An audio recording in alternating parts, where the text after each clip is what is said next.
So my motivation was never money. My motivation was that I'm so good at something. Why am I giving it to another company? Why don't I work on something of my own? Why don't I give my 120% to my own company rather than giving to a big multinational corporate?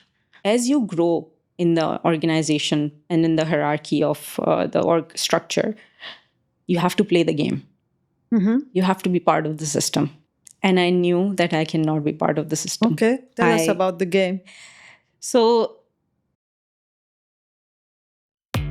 you can follow the rules, climb the corporate ladder, and do everything right and still feel like something is missing. Anam Khalid, my guest, is a Pakistani entrepreneur. She is the co-founder and COO of Squatwolf. She left the comforts of a multinational job to build a global sports brand here from Dubai with her husband, Wajdan Gul. A testament that perhaps the ultimate expression of love is building something together. For years, she was the breadwinner by day, entrepreneur by night, building something that would ultimately become sold in over 100 countries and raising over $30 million in the process. If you've ever asked yourself, is this it? Or if you said, I can't, or if you feel restricted by identity or by culture, then I think this is an episode that might inspire you to think differently. I do hope you enjoy it, and let's get into it. Welcome to the show, Anam. thank you very much. Thank you for having me. I'm very happy to meet you. Always good to have a woman in business, an entrepreneur, but also an athletic person. Yeah, no, definitely. Great and good to meet combination. you as well. Businesswoman with a great history. So yeah, no, my pleasure. Great. So I thought it would be good to start from the beginning. I was going through your social media and I read something on your LinkedIn that I thought was very interesting. I'm going to read it to you and I want you to reflect on that a little bit. So you said, I grew up in a small city in Pakistan where a girls' education had an expiration date. School, and that was it. University, a rare privilege. A master's degree, nearly impossible. Moving to another country alone for work, unthinkable. So I think that's a great way for us to start to get to know a little bit. How did it all start with you? So I am from Pakistan, from a small town called Hyderabad. I was not born in a big metropolitan city.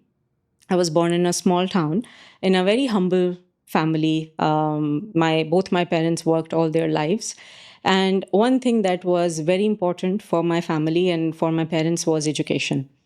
And another thing that was very unconventional for us, for our family, was the equality that they gave me.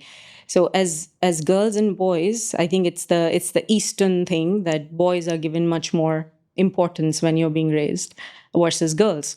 And my parents, they had a very different stance to this whole scenario. They were very adamant that, all three kids, so we have three siblings, all three of them will be raised with 100% equality. So that's how I grew up. And we had full freedom of choices. So there was never anything that was pushed on us being a girl or a boy in the family. So we were given that liberty to make our choices, and be a girl, be a boy, it doesn't matter. Equal education, equal rights. That's how we grew up. And my parents actually got a lot of heat for it because they were doing something completely unconventional. I'm from a small town, so in that neighborhood where I grew up, I'm the only person who went to the university. And I'm the only person who left home at the age of 15 to pursue education. There was no business school in my city, and I wanted to do business studies. So I left home when I was 15. And my parents got a lot of heat from their siblings, especially my dad's side, because, the concept is weird, and I'll try to explain it. But, why are you investing in a girl? She is somebody else's, eventually she's going to leave home and be at someone else's house. So the investment that you're putting on the girl, you're not going to get the return. So there is less ROI on a girl. So that was the thinking, that was the mindset. And my parents went all against it. And they gave me the full liberty, the choices were unlimited. We could choose. In fact, it's very unconventional again to choose your life partner. And we had full liberty. All three of us, we chose our life partners ourselves. So yeah, that's how I grew up. I guess in those types of societies, and I mean, I say that because I come from Lebanon, and also back then when I was growing up, it was a conservative society. And one of the things I always used to hear from my father, because I was also a little bit rebellious like you, and I always used to hear from him, what will the neighbors say? What will they say about you? And why are you doing this? To the point where when I left actually to study in Australia, I remember, and my dad used to send me letters, handwritten letters back then, because there wasn't, computer was just getting started. And in one of his letters, he said, Lulu, maybe it's better like you stay in Australia because like where they live is so conventional and I'm like very unconventional. Exactly. So it's funny you say that because I relate, but I also commend your parents for not falling into the what are my neighbors going to say. And it's commendable. It's really, when I'm reflecting as well, it's so courageous of them. And it's a very close-knit society, right? The relatives have a lot of say in what you do. So the family environment is such that it's just everyone has a right to say. Mm-hmm. And now it's not there anymore. Like how we are like I'm here in Dubai, and so the relatives don't have as much say in our lives as it was when we were in Pakistan. And my parents, obviously, they played a big role in the family and the extended family. So everyone had respect towards the elders or what these people are saying or what. So the advice used to come from people who are elders in the family, and you would you have to follow. So that is the way the norm was. And they didn't. And they didn't follow because... Why didn't they? What was it? I mean, was it because they were both working parents? You said they were both working? I think they were just very... I think it's just they evolved together as husband and wife, because my father's parents, they passed away when he was 4 years old. So he grew up in a household where there was nobody to take care of him. And he played hockey at a national level. So he was, he could have been a national or international player, but because, he did not get proper training and stuff. So he had those neglects, and he knew that, okay, this is how hard the childhood could be. So they both made sure that us as kids, we get everything that he was, for example, not able to get. So he wanted to study a lot. But finances didn't allow. He started working in a very young age to support himself. He got married from his own finances and everything in a young age.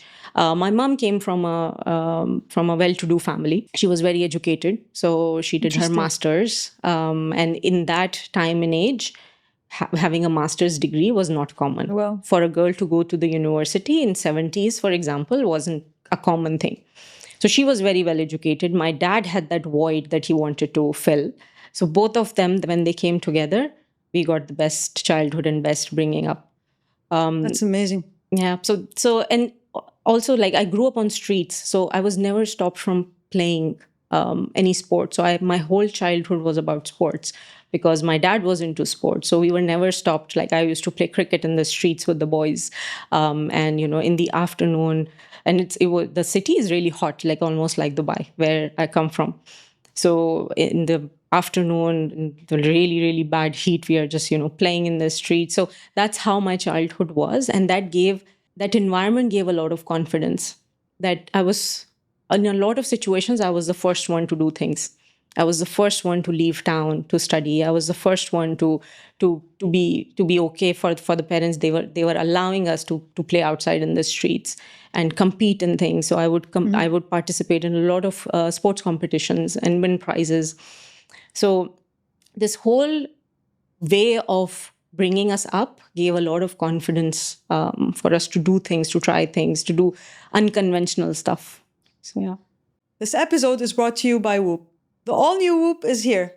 Whoop is the only wearable that turns your health and fitness data into personalized guidance. It's now 7% smaller and has over 14 days of battery life. Now, Whoop includes Heart Screener with on-demand ECG readings, so you can check in on your heart anytime. It also includes Health Span, a new feature that shows how your daily habits impact your pace of aging, as well as hormonal insights for personalized guidance throughout your cycle or pregnancy. It's the only wearable that gives you a truly comprehensive view of your body, designed to help you improve performance, longevity, and health. Get yours at join.whoop.com/Lulu. That's join.whoop.com/Lulu. That's LOULOU. The link is also in the episode's description. You can get your first Whoop band and your first month for free. And then you talk about, your move into the corporate world. You talked about how much you saw yourself as a corporate person. I guess the dream was to work in an international company. So I think it was a thing when I was graduating. I'm talking about 2010, 2011. Every business graduate, the dream was to land a job in a multinational company. And there are a handful of very successful big names in Pakistan. Luckily, I ended up in one of those. And my corporate career was very successful. I was very happy. I couldn't have asked for a better start, honestly. Best practices. I got the best training and onboarding. When you are starting, you're so fresh, you don't know anything. But if you're put in a right environment, you get to learn so much, and your whole future is shaped through that first experience. So for me, it was very, very good experience. And then for 4 years, I was in a very international environment, still being in Pakistan, but it was a complete international environment. So you worked at Philip Morris? Yes. And majority of the leadership team was expats. So I was getting that international exposure, but still being in Pakistan. And then I was on a business trip from Philip Morris to Dubai, to their regional head office. And I got a call from a local conglomerate for an interview, completely out of the blue. And it was such a big coincidence. Again, luck was with me. So I was here and I got a call and I showed up for the interview and they liked me. So I went back to Pakistan, did another interview, and then they offered me. So within a month or so, I moved to Dubai. And I'm talking about 2014. So that's how I moved here. And again, it was very unconventional. I was engaged and leaving home at the age of 26 years old, being engaged is completely unheard of. My mom was actually a couple of days ago was telling me that these were the aunties who were so against it, that, your daughter is now engaged. How can you let her go for work? And, her priority in life should be the husband and the marriage and everything. But again, I'm very lucky to have Baj in my life. Do you actively think about these things? Like, is your life a form of rebellion against all of that? I think it's not rebellion. It's a lot. It has to do a lot with my goal setting. Okay. So goal setting. Yeah. So in life, I have always, since I was a kid, I always set goals and achieve them. So for example, when I was in my 10th standard, I was already dreaming about being in a business school. So I started talking about it, manifesting it. My mom started helping me. Used to be newspapers, so she would cut out the newspaper clips for the universities, and these are the tests that are happening, and she would make a file for me to come back from school and look over all of them. These are the prospective universities where you can end up. So that was first goal. It was achieved. I went to the university. Then I started dreaming about, okay, I have to end up in a very good company so I can have a very good kickstart to my career. So that was the next goal. Then the goal after that was, I was actually thinking about, okay, international exposure, because I've now worked for a very good company in Pakistan. What's next? What's the next big thing I can go after? And that was then international move. So I moved over here. Then after that, it was like, okay, what next now? Because then we got married when I moved here. We got married, and then it was like, again, what's the next big thing to go after? And then it was Squatwolf. So it's not externally driven. It's not rebellion. It's not, I'm going to shatter, barriers. I'm going to do something completely different. You didn't necessarily think about that. It was more internally driven. Yeah, it's always the end result that I was after. So as a kid, I would always daydream about having a certain kind of lifestyle, to give that lifestyle to my parents. They worked really hard. They invest all the money that they were making, they invested in our education. They were not able to make a house, for example, for themselves, buy a house, or travel abroad. They could if they were not spending everything on our education. So I always had that dream or that end result in mind, that I want to give them that lifestyle. So that's the end result that I want to get to, and then I would find the ways to achieve that end result. So that's how this whole thing is driven. And it's always like short-term goals that I set, like 2 years, 3 years, and it's not very consciously done. It's like once I'm done achieving something, it's like, okay, next thing.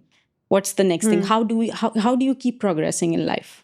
So taking care of your parents is a main purpose for you? I think in the beginning it was more financial freedom. So it was more around, okay, how can I give them a lifestyle that they could have afforded if they were not sacrificing everything for us? So I had a vision of a particular kind of house that I want to give them, the lifestyle. I wanted them to go on Hajj. Like I could sponsor them. And then when I moved here, my goal was I have to move them here. Once they retire, they have to be here. So now, alhamdulillah, they're here. They're here. Yes, okay. Yes. And how do they feel about all your achievements so far? The proudest. Yeah, the proudest. I mean, I took them to our new store on the weekend, and the shine, the pride that they had in their eyes is just incredible. I don't know if you can maybe paint us a bit of a picture on Pakistan today. Is it still that much of a taboo as a girl to do what you've achieved, or has it changed? I think in my city where I come from, still is the same. Probably has gone worse. Worse? Yeah. Okay. Because people who are a bit progressive, they move to bigger cities. But in small towns, it's unfortunately still the case. And it's also somewhat, religion is also used to suppress women, which is very unfortunate. It's just the whole culture. It's a patriarchal society, and it's very dominant. It's something that I want to actively work on once, I have some space in my life after business. This is something that I really want to work on, maybe women's education, or creating more awareness around what are the rights of women, also from religious perspective, because it's misused a lot in our country, unfortunately. So, do you think you're a role model to women in your village, or not a role model? I think there are a lot of women who look up to me. It's not because I don't portray myself as someone who is a high achiever. I'm a very humble person by nature. But I just want to give that courage, that positive instinct to people, to women, that if I can do it, you can do it as well. Like anyone can do it. You had a supportive environment. Does that, I mean, what can they do if they don't have... Fight for it. Fight for it. I think women should, first of all, fight for their education, first and foremost. If they can get that, then hopefully things will be easier going forward. But education is the first and most important right that every woman should get, no matter what. Yeah, it's challenging, I think. I mean, not everyone's a fighter. Not everyone has it in them. I remember I used to have a lot of fights actually with my parents to have my independence, to travel, to go and study abroad and all of that. But it's quite challenging. And I always think, like, is it unfair to say that to women who live in very conservative environments, like the onus is on them, right? Like, you gotta fight, you gotta ask for it, and so on. I just wonder, like, what could they do, and maybe what they can learn from you. So I think there is a big role of luck, like what environment you are in, what the factors around you. Are they helping you? Or are they against you?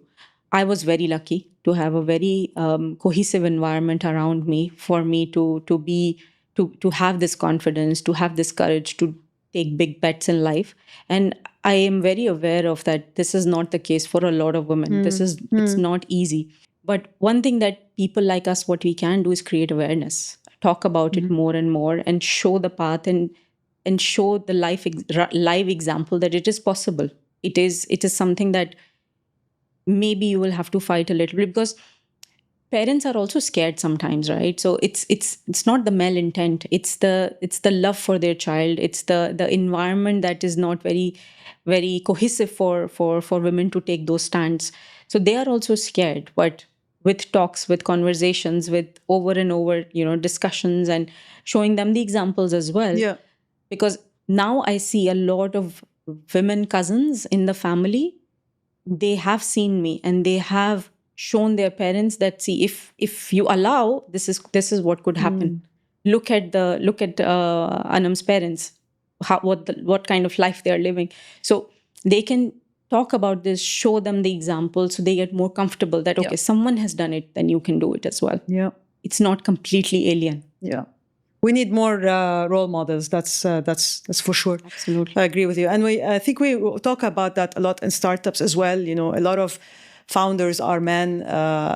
We always say, like, we need to show more women entrepreneurs, just to show that it's done. It's there. It can be done, and it's not just the men. So yes. I agree on the need for having more role models out there. And to be honest, I think for women, I just feel, and this is my analysis on how women leaders lead and how men as leaders lead. Men are not emotionally driven. Women are emotionally driven. And when you talk about business is all about people, right? And how women lead with people at the center stage is very different to how men lead. If it's a people business, then I can say maybe that women have a better chance of succeeding.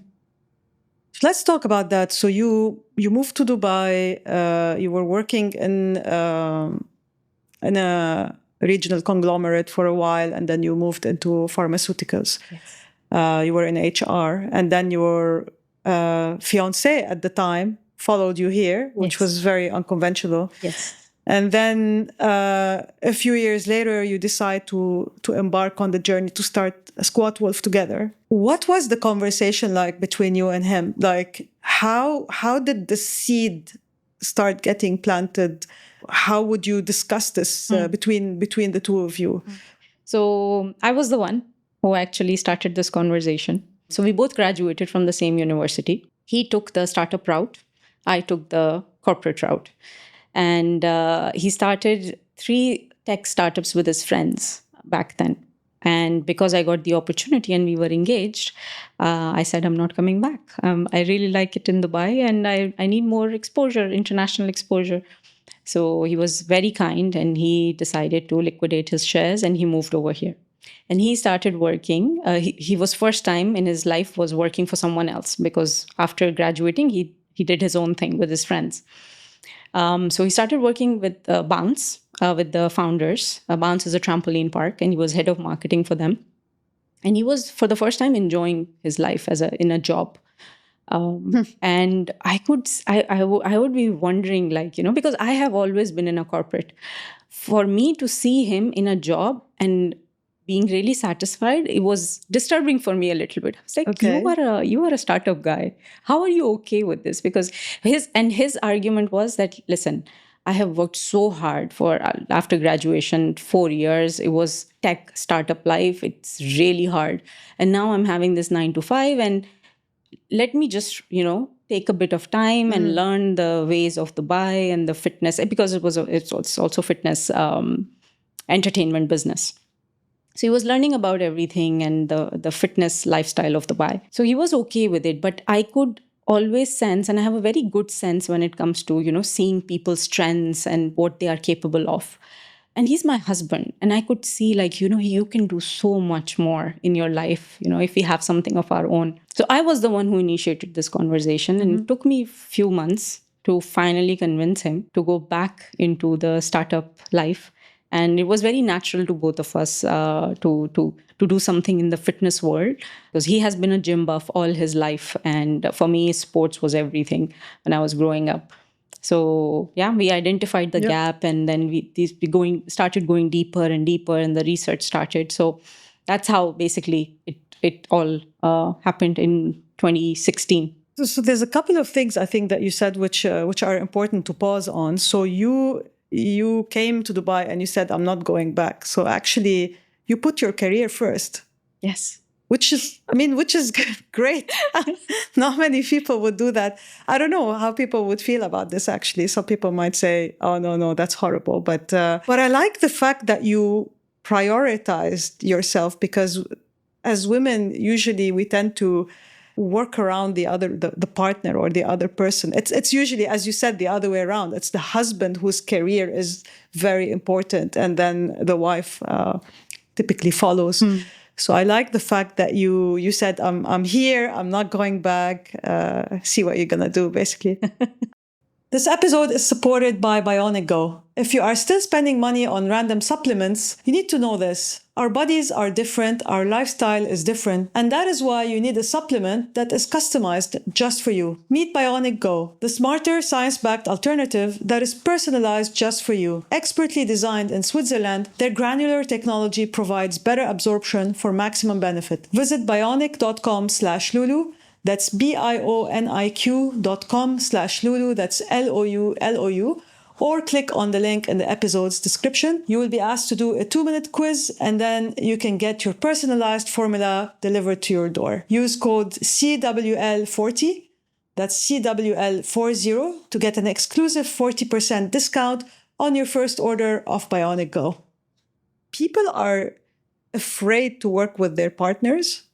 People are afraid to mix the personal with the business. I always tell my husband, like, I'd love us to work on a project together. I feel like actually there's probably no other person that I would love to work with. You know, this is someone I've been with, I trust, I know he's got my back, etc. But people are so scared of that. And I love that that instead of, you know, your dinner table conversations be around, you know, how many kids we're going to have, or where is the next vacation, or I don't know, when am I getting promoted, that actually the discussion was, you know, let's start a business. Yes. So I think it was, again, for us easier a bit as husband and wife, because we knew each other for last 10 years before getting married. So we almost kind of grew up together. So we met each other when I was 15 years old and he was 16 years old, and we got married when I was 26. So we knew each other for 10 years almost, and we were each other's best friends. So I don't have a lot of friends. I have one very good friend from university, and she's here. So one very good friend, and another very good friend was my husband, and I married him. So for us, I think it just panned out naturally that we will get into something like this. And for me personally, another realization was also, I knew that I'm not cut out for corporate. And in a very early stage, I found this out. We just spoke about how you dreamt of being the corporate lady. Yes, and I was very successful, mind you. I got promoted twice in Pakistan. Then I moved here. Then I moved to Novartis, the pharmaceutical company. And then very quickly from managing Middle East, I got Middle East and Europe. And last role, I was actually supposed to be in Switzerland. But I said no, that I will do the job, but I will still be in Dubai, because we had already started Squatwolf. But I knew very early on that as you grow in the organization and in the hierarchy of the org structure, you have to play the game. You have to be part of the system. And I knew that I cannot be part of the system. Okay, tell us about the game.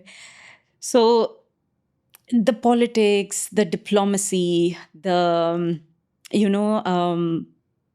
person is my buddy, this person I know, so this is untouchable, or, you know.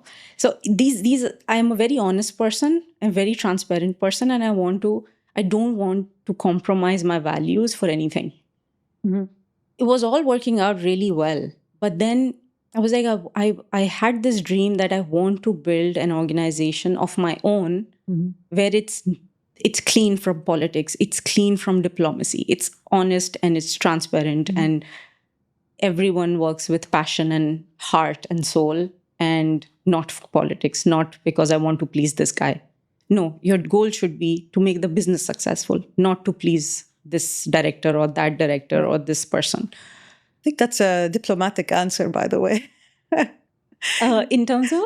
I think it's a bit of a diplomatic answer in terms of the politics of corporates. I think there's quite a few. I mean, I've heard it from entrepreneurs that have left the corporate to go and start their own businesses. Honestly, it wasn't toxic for me. It wasn't like I wasn't going through hell. It wasn't like that. It was very good. So I was actually successful. Yeah. But it was proactive on my part that so I didn't wait until it became too toxic.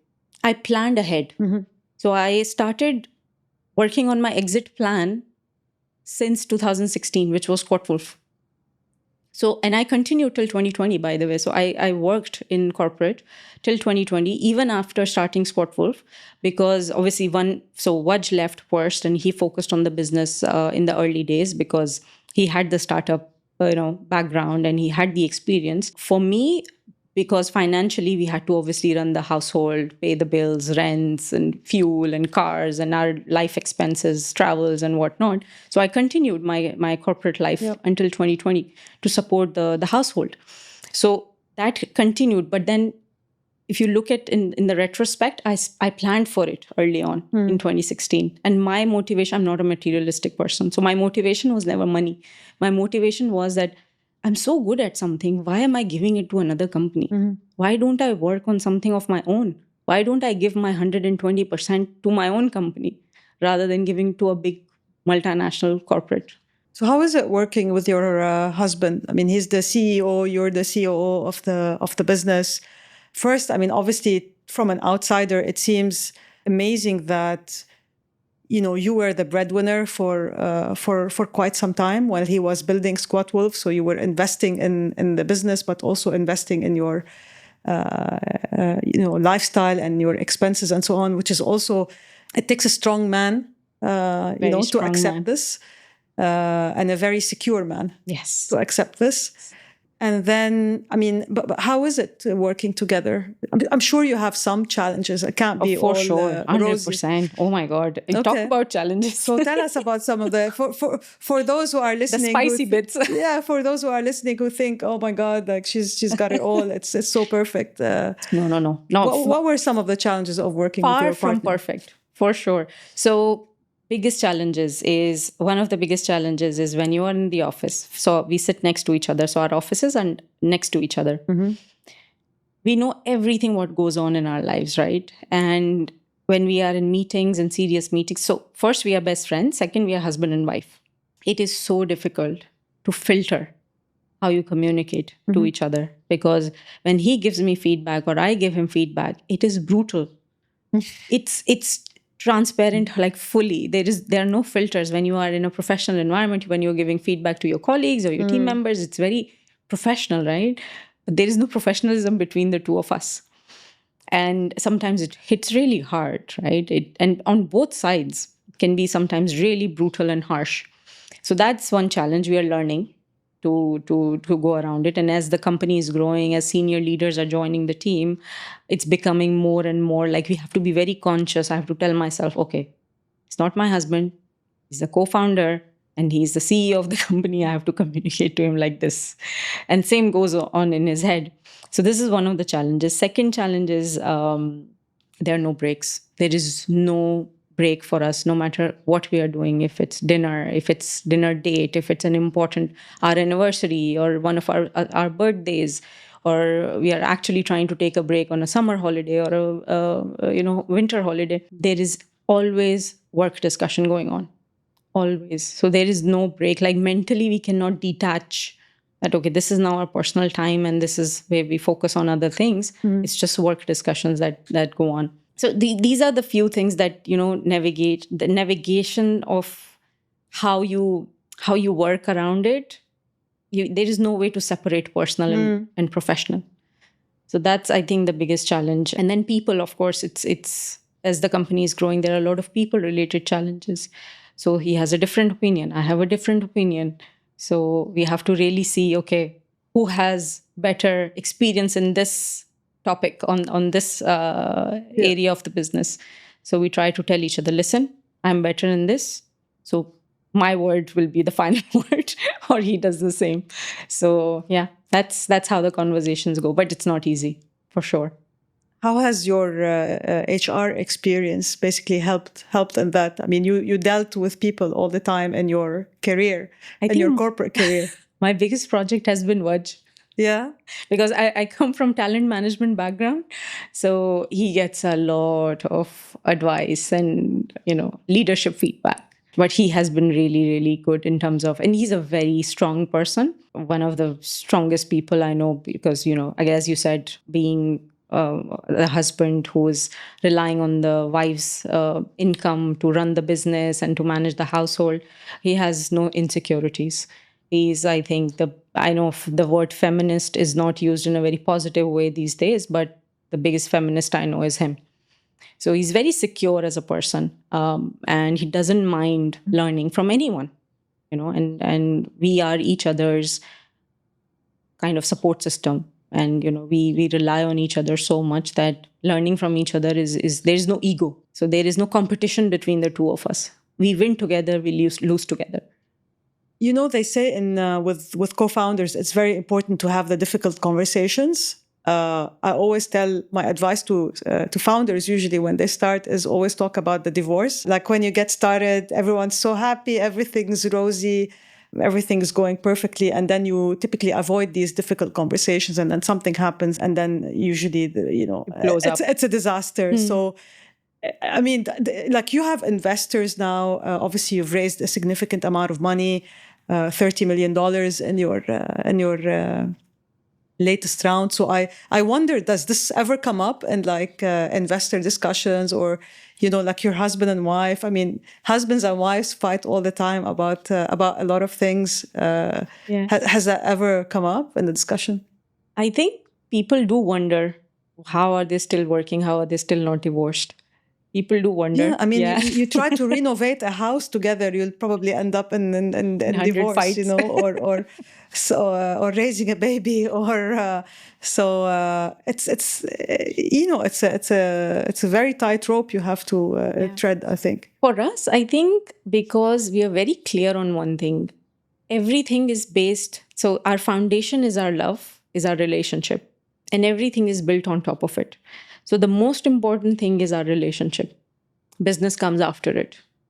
So it's very clear for the both of us that no matter what happens, it's both of us and our relationship comes first. So you take decisions based on what works for each other, what are our goals. So for example, I'll try to give an example. So there was a time when we had a good offer from a family house for acquisition for Squatwolf. And being two co-founders, we both had different opinions. And one said, yes, let's go for it. And one was like, no. It was me who was like, no. So you didn't want to sell? Okay. No, because I haven't achieved my goal yet. And Waj again listened and we debated. Of course, we debated a lot. We discussed it. And it was a very lucrative offer. It was very, very good, very enticing. Mm-hmm. And it was early on in the business. And the business wasn't that strong, right? So we were going through a lot of struggles and we knew that pain is coming. Like it's not going to be rosy as a journey. It's going to be a very painful journey. But again, we debated and discussed, and he agreed to what I was trying to say because he cared for me. He did understand that for the reason you started this business, that goal has not been achieved. And that was my main argument, that I cannot leave it halfway. I cannot get out of it halfway because I am not able to get what I wanted to get out of it. So he respected that. And yeah, we are here today. So communication and really understanding each other. And because we know what is the end game. What's the end game for Squatwolf? For Squatwolf, there could be two routes. It could be either public or, again, if another opportunity comes, maybe it could be that. But we don't want to detach ourselves from the business fully. So we would love to stay connected as part of the board or independent directors, maybe not in the executive roles in the future. But there is a plan. And that plan is 100% agreed upon between the two of us. How much are you willing to sacrifice for the business? Because I feel also a lot of people maybe in the corporate world or who haven't been entrepreneurs don't understand the amount of sacrifice you have to make, whether financial, obviously. I mean, you've had to sacrifice a lot financially by reinvesting in the business, lifestyle-wise, and so on. But also emotionally, it's very taxing. Mental health is a very big issue, right? That there's burnout. There's a lot of. I'm sure you've had a lot of hiccups in the business. Maybe you thought about shutting down at some point. Maybe not. But so what is enough sacrifice, basically? I think it's a journey. It takes a lot of sacrifice. There is no doubt about it. And if you're not mentally prepared for it, I think it's going to take a toll on you, on your mental health. We have had times where we have gone like physically sick. Like our bodies were telling us stop. Like we had developed conditions that we were like, okay, the doctor is now saying stop because it's just not healthy to continue this lifestyle. It does take a big toll on your mental health, on your physical health. But I think one thing that helped us was that grit and that determination of not giving up. If you have that at the back of the mind, then you do things and you try to learn and understand that, okay, this is the time where you stop, because otherwise you're not going to give. If your glass is half full, how are you going to give to your team? How are you going to keep people motivated in the organization? How are you going to achieve goals and your monthly targets and quarterly targets and yearly targets if you are a dead person walking in the office? So it's very conscious. And as we started very young, I was 27 years old when we started Squatwolf. So as people, we have grown. As professionals, we have grown. We have learned on the way, with a lot of difficulty, with a lot of failures, that, okay, this is how the way to do it. Because there were so many, as an entrepreneur, you're dealing every day with the first time situation that you have never done before. You've never seen any scenario like that before. So the learning curve is very steep. And you're learning every day and you're trying to navigate through, okay, this if you're faced with this challenge, this is how you deal with it. So now we have learned that stopping is so important. It's just, we cannot continue to keep burning ourselves out, because then we are not going to help the business. So this mindset, I think for us is very natural, because when you hit rock bottom, then they say that rock bottom is a pretty good foundation. So then you realize, okay, then this is not, you cannot keep up. You really have to focus on your health. You really have to focus on fitness overall. So imagine, like, we are running a fitness wear brand, and there were times that we were not able to hit the gym because it was 18 hours of non-stop working. And we would sit down and wonder, like, what are we doing? Yeah. Like this is not sustainable. So you learn this. But that's what it takes, no? It does. I mean, I've had so many entrepreneurs sit here in this chair where you're sitting, and as much as everyone tries to talk about work-life balance and all of that, I think most of the people who are really successful that I've spoken to, that's what it takes. There is no work-life balance is a myth.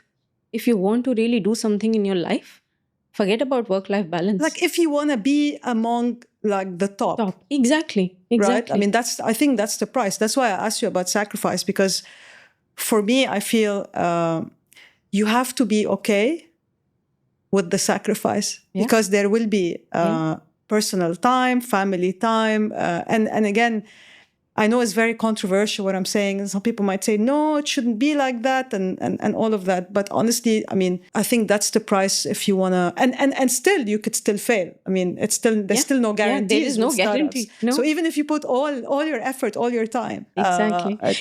They say every entrepreneur's job is to make a dent in the universe. Yeah. How can you make a dent in the universe with work-life balance? Yeah, you can't. But I think it takes a special person that can do that. I don't think it's for everyone. I mean, you part of you needs to enjoy this. I feel like entrepreneurs are addicted to the dopamine, to the highs and lows. It's not for everyone. It's not a piece of cake. You will be fully consumed. And if you are ready for it, only then jump into it. Because nobody wants to be a failure, right? Nobody gets into something that will be a failure. You don't want to carry a failure story around you that you are a failed entrepreneur. Nobody wants that. What keeps you going personally, Anam? I mean, if you had to psychoanalyze yourself, what drives you really? I think every day wins. For me, it's not the end of the journey. It's the journey itself. For me, it's all about when we have a successful campaign launch, for example, when a piece of content is performing, it's a small thing. When a store launch has been really successful. So the dream that I had when I started the company, that I want to make an environment, a business where people wake up in the morning and they want to go to work. Because in corporates, it's not like that. You wake up and you're dreading, oh my God, I have to go to office. I can't wait for the weekend. Yes. And that was the mindset that I had, that I want to build a company where people wake up and they want to go to work. They are not dreading that, oh, this is the day I have to go through. That's the foundation of everything we do. So we try to bring people, hire people who are fully charged, motivated, they have the passion, and they want to make a mark. They want to leave a legacy. They are not just doing 9-to-5 job. Those people don't work out for us.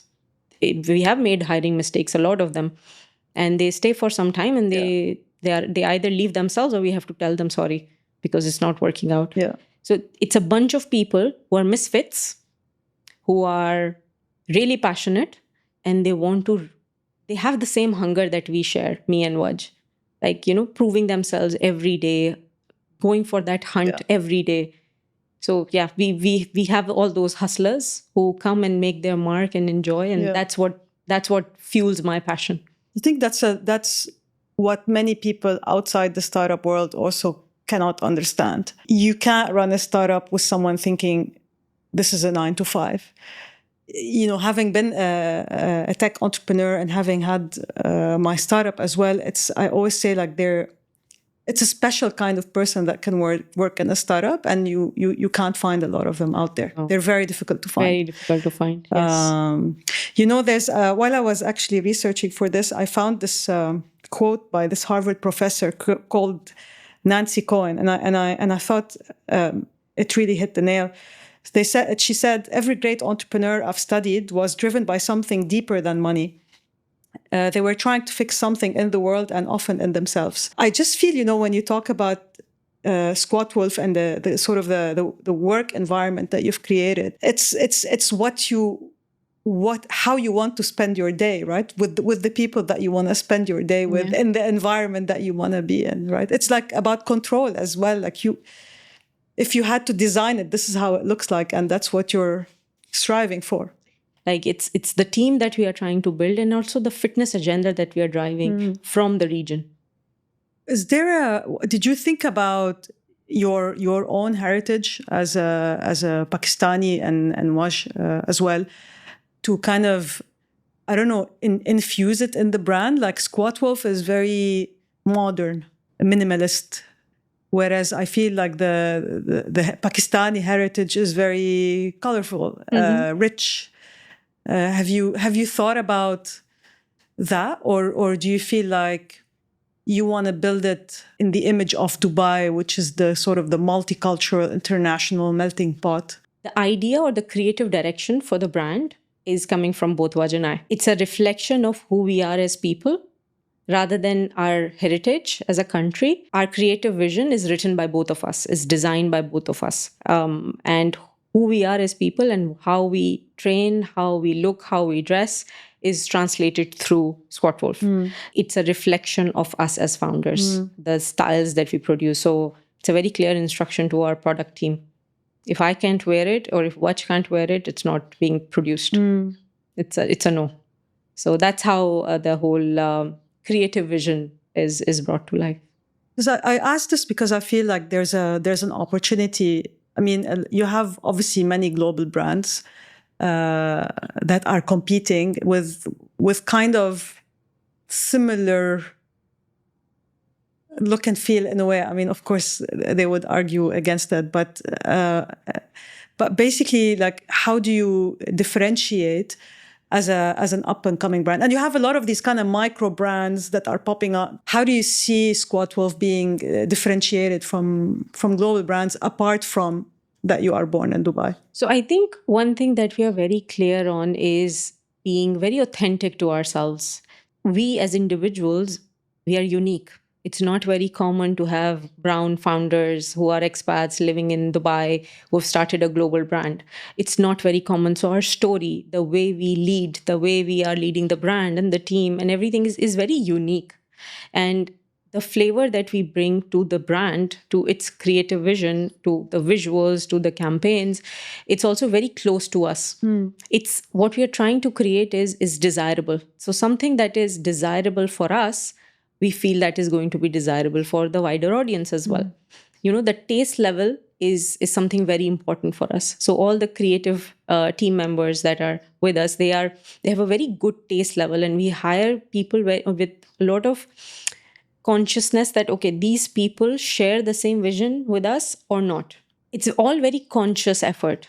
Yes, we are a startup, we are 9 years old, but all these things are very clear in our heads that this is the direction we are on, and this is the kind of people we need to drive this agenda forward.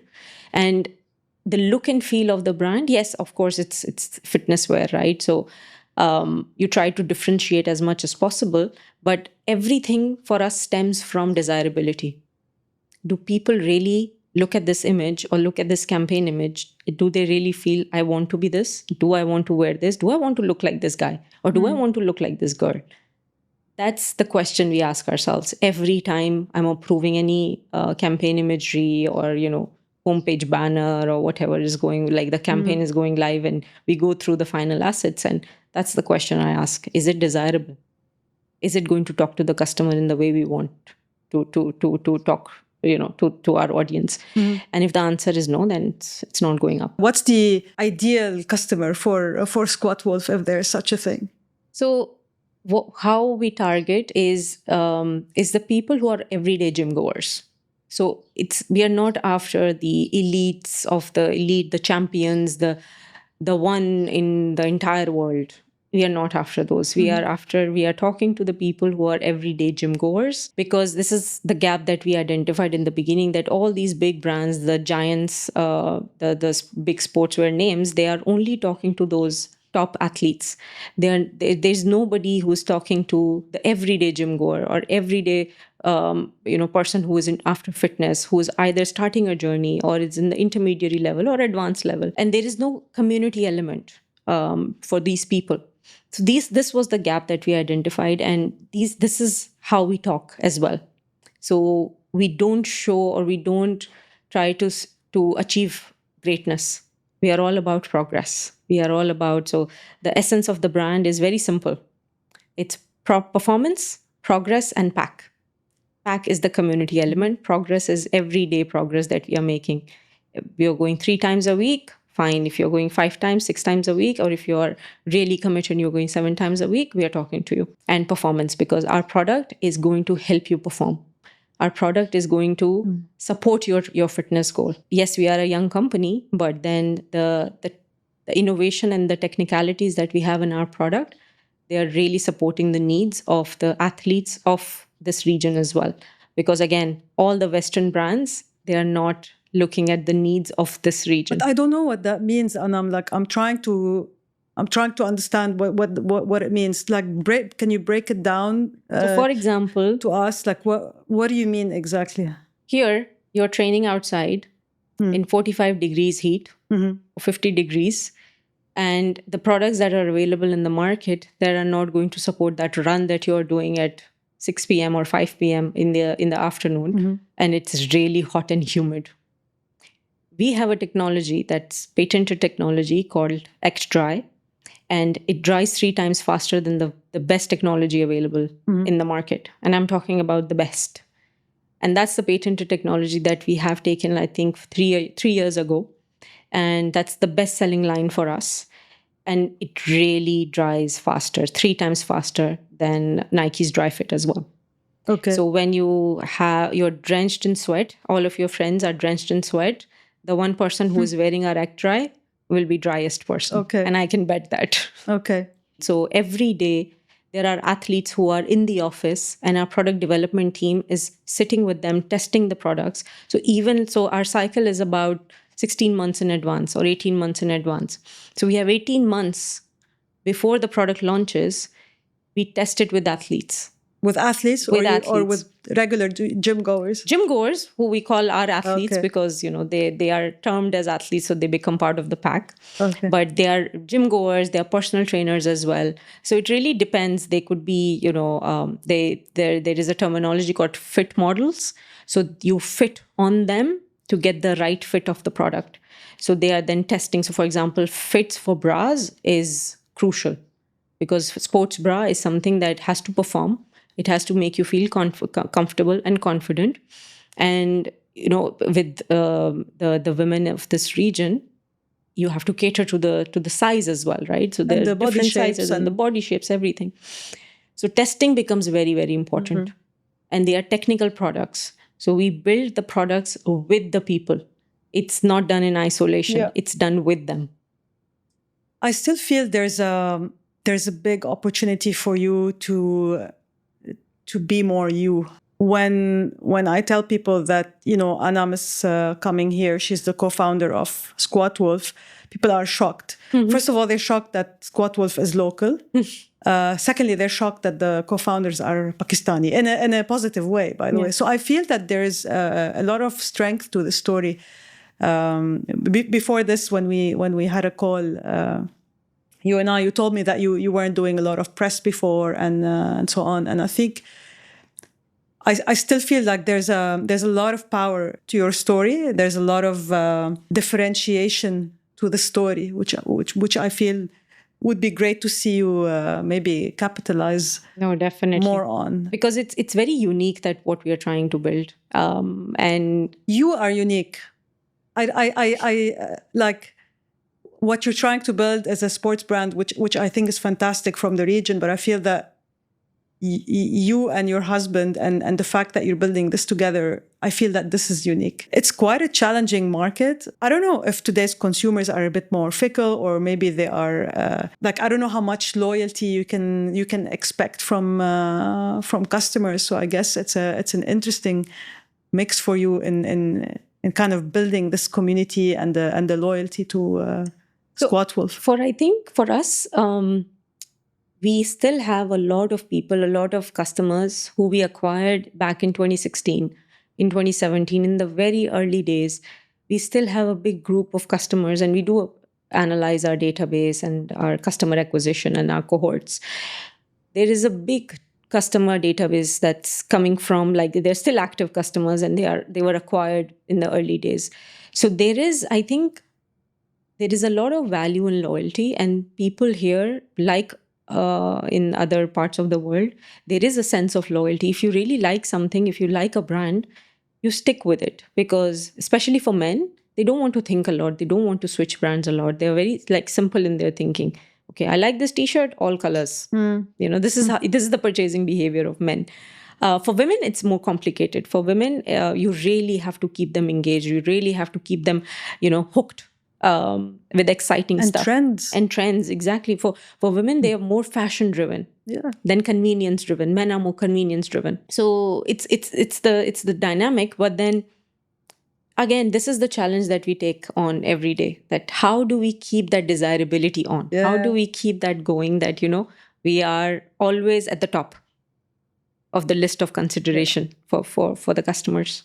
Just one last thing, Anna, before I let you go.